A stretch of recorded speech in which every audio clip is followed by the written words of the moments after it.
prinsip saya menghadiri silaturahim itu bagian dari cara kita untuk mendapatkan kebahagiaan.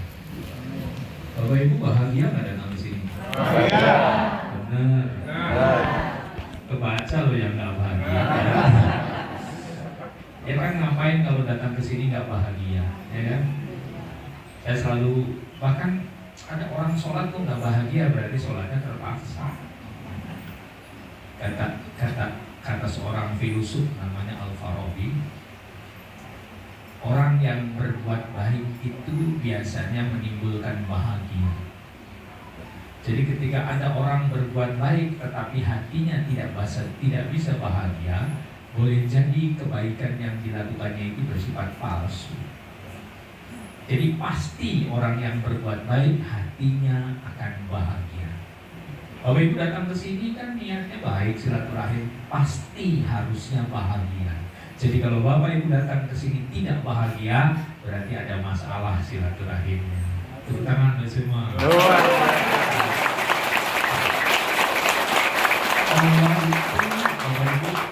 Allah itu zat yang maha bahagia. Jadi Allah itu adalah zat yang maha bahagia. Ketika kita ingin bahagia, maka kita harus merapat kepada zat yang maha bahagia itu. Semakin mendekat kepada zat yang maha bahagia, maka kita akan mendapatkan pancaran bahagia. Jadi orang yang jauh dari Allah, orang yang jauh dari zat yang maha bahagia, biasanya sulit bahagia. Jadi kalau kita keluh kesah, ada gelisah, ada suasana batin yang gak nyaman, stres, rumusnya boleh jadi kita masih jauh dengan Allah Subhanahu wa Ta'ala. Karena jaminan kalau orang dekat dengan Allah, pasti pancaran bahagia akan hadir bersama orang itu. Nah, Bapak Ibu datang ke sini melaksanakan perintah Nabi untuk silaturahim, berarti bagian dari cara mendekatkan diri kita kepada zat yang maha bahagia. Oleh karena itu tidak ada alasan Bapak Ibu untuk tidak bahagia. Bagaimana Bapak Ibu? Bahagiakah Bapak Ibu? Bahagia. Mudah-mudahan. Tepuk tangan buat semua. Ada orang sholat, kenapa kamu sholat? Ya saya kan kalau nggak sholat dosa 5 kali. Aduh kayaknya kok beban banget. Jadi kamu sholat? Iya kalau nggak sholat rasanya dosa. Bagus. Merasa berdosa tidak melaksanakan sholat sudah bagus. Tapi ketika ditanya agar kita bahagia, kenapa sih kamu sholat? Karena saya mencintai Allah Subhanahu wa Ta'ala. Kalau orang sudah dasarnya cinta sama Allah, sholat itu bahagia. Ada kelezatan beribadah itu salah satu syaratnya adalah ketika kita menganggap bahwa kenapa kita sholat, karena saya mencintai Allah Subhanahu wa Ta'ala. Bapak Ibu pernah jatuh cinta enggak? Kayak Pernah jatuh cinta enggak? Kapan?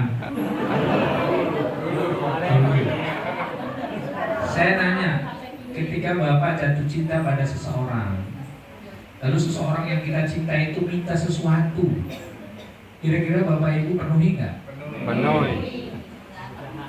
Nanti saya ya jam sekian, walaupun lagi sibuk tinggalin pekerjaan jemput. Kenapa? Cinta. Ulang tahun juga jadi istri, ya dikasih hadiah yang luar biasa, padahal kepada saudaranya sendiri nggak pernah ngasih hadiah. Kenapa? Karena mencintai. Jadi mencintai itu akan mudah kita melakukan kebaikan, akan bahagia. Sama ketika orang mencintai seseorang, namanya disebut itu sudah bergetar hatinya. Betul nggak? Tiba-tiba lagi ngobrol ada orang yang kita cintai, namanya si Anu Mawar lah namanya. Ngobrol ada orang ngomong Ibu Mawar, itu orang yang mencintai Mawar itu hatinya bergetar. Karena pengalaman kan? Ya pengalaman memang ya. Begitu ada nama orang yang kita cintai, hatiku ikut berbunga-bunga. Ya, padahal nggak nyebut apa. Nah, ini pentingnya cinta. Maka orang Mahatma itu salah satu doktrin pentingnya adalah mengajarkan cinta dan kasih sayang. Kucing itu harus cinta kasih sayang, ya, kepada sesama manusia, ya, apalagi kepada sesama manusia.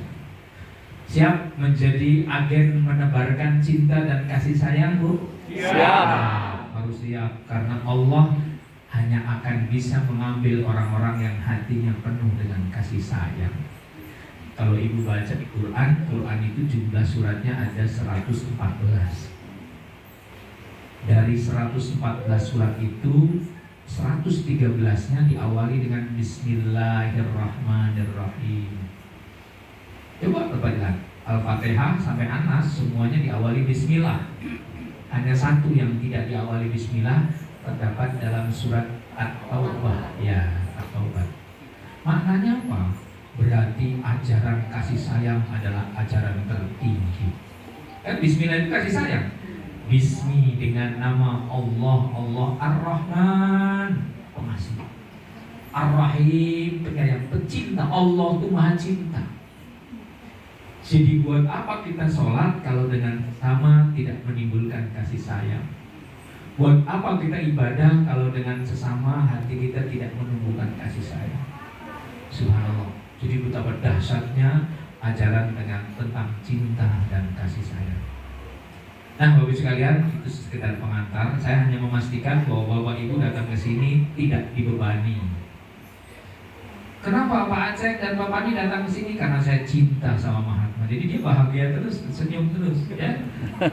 Tapi kalau datangnya, aduh nggak enak, kalau nggak diundang nggak datang, udah itu sesek lidahnya, pengen cepat pulang. Ya, makanya lakukan sesuatu dengan cinta.